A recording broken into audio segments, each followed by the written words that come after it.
ating lahat, lalong-lalo na sa ating manunood.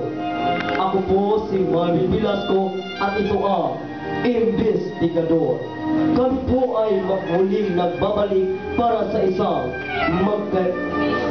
nagbabagang balita. Paalala lang po sa mga dalagitang nanonood ngayon, huwag kayong maglalakad sa daan na nag-iisa, lalo na kung madilim.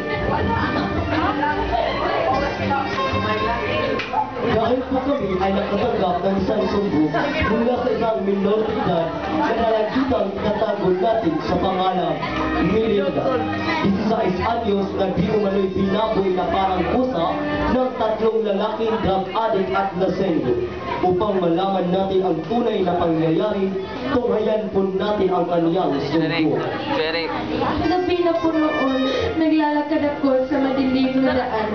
Papauwi na po ako noon galing sa balay.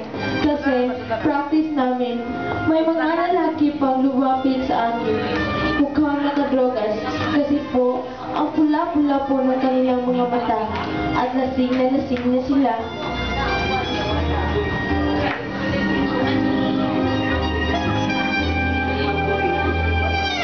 Miss, halika nga rito. Bakit po? Maaari ka ba namin ihatid sa inyo? Huwag na po. Kaya ko naman po umuwi mag-isa. Pero ang dilim-dilim na, hindi ka ba natatakot sa daan? Di ba, pare?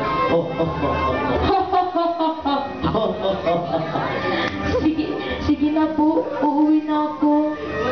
Pinusuba ka rin ano? Ayaw mo talagang patid. Sige, kung hindi ka papayag, papatayin ka namin. Wag po. Wag po. Ang sarap ng pare.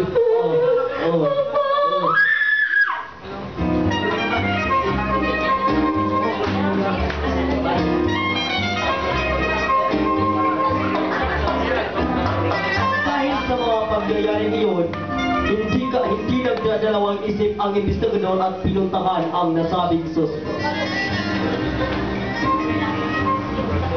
Kasama ng mga pulis at ilang social worker na dinulungan ni Melinda. Natagpuan namin ang mga suspect na kilala sila bilang Bugoy, Bruno at Dodong sa kanilang hideout sa Quezon City.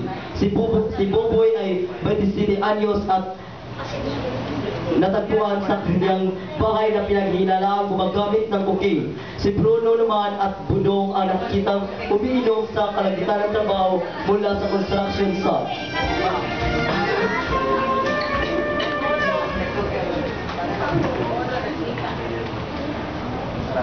Pinatingnan po namin siya sa doktor at lumabas po na positive. Nagalaw po ang biktima.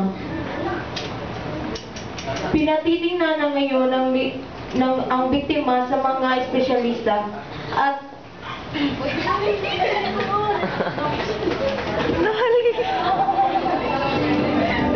So mga natamo,